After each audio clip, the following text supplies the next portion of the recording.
Hi movie lovers. ఎంతమంది comedy actors ఉన్నా comedy లేకుండా సినిమా తీయాలంటే డైరెక్టర్కి చాలా టాలెంట్ ఉండాలి. అల్లరి నరేష్ లాంటి హీరోని పెట్టుకొని అటు కామెడీ సినిమా తీయలేక ఇటు మెసేజ్ ఓరియంటెడ్ సినిమా తీయలేకుండా ఒక జబర్దస్త్ కిచిడి తీశాడు దర్శకుడు. పోనీ ఆ కిచిడి బాగుందా అంటే అది కూడా సరిగా లేదు. సినిమా నిండా కామెడీ యాక్టర్స్ ఉన్నా బట్ కామెడీ సీన్స్ మాత్రం లేజర్ లైట్ వేసి చూసినా కనపడవు. ఇక ఇందులో వదినగా చేసిన క్యారెక్టర్ ఆర్టిస్ట్కి మాత్రం అతి నటనా పురస్కారం ఏదన్నా ఇవ్వవచ్చు. పాపం ఇందులో ఆవిడ తప్పేం లేదు, డైరెక్టర్ చూసుకోవాలి. ఇంకా వెన్నెల కిషోర్ లాంటి యాక్టర్ టాలెంట్ని అతి తక్కువగా వాడుకున్న డైరెక్టర్లో ఇతను ఫస్ట్ ఉంటాడు.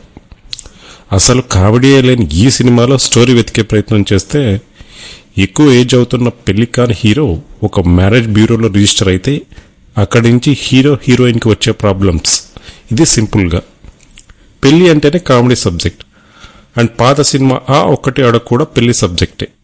బట్ ఆ సినిమాకి ఈ సినిమా 1% కూడా రీచ్ కాదు.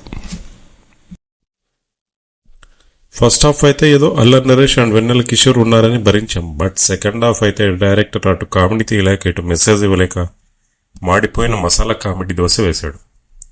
ఇక నటీనటుల విషయానికి వస్తే ప్రాణం లేని శవానికి ఎంత ట్రీట్మెంట్ ఇచ్చినా వేస్ట్ అన్నట్లు అల్లరి నరేష్ ఎంత యాక్ట్ చేసినా వేస్ట్. ఇక హీరోయిన్ పొడవుగా అందంగా ఉన్న ఏం ప్రయోజనం, సినిమాలో మ్యాటర్ మాత్రం నిల్. ఇక మిలియన్ క్యారెక్టర్లు ఓకే, సినిమా చూడడానికి రిచ్గానే ఉన్న ప్రేక్షకులకు మాత్రం రీచ్ కాలేదు. ఇక ఈ సినిమాలో నాకు ఎవరి మీదన్నా జాలి వేసిందంటే అది మ్యూజిక్ డైరెక్టర్ గోపీ సుందర్ మీదనే. కామెడీ లేని ఆ సీన్లను లేపడానికి ఆయన చేసిన ప్రయత్నంకి హ్యాట్స్ ఆఫ్. ఇక ఓవరాల్గా సినిమా ఎలా ఉంది అంటే ఆ ఒక్కటి మాత్రం ముడక్కండి, చూసేంత చెప్పేంత ఏం లేదు అక్కడ, మొత్తం డొల్లా. Thank you friends for watching.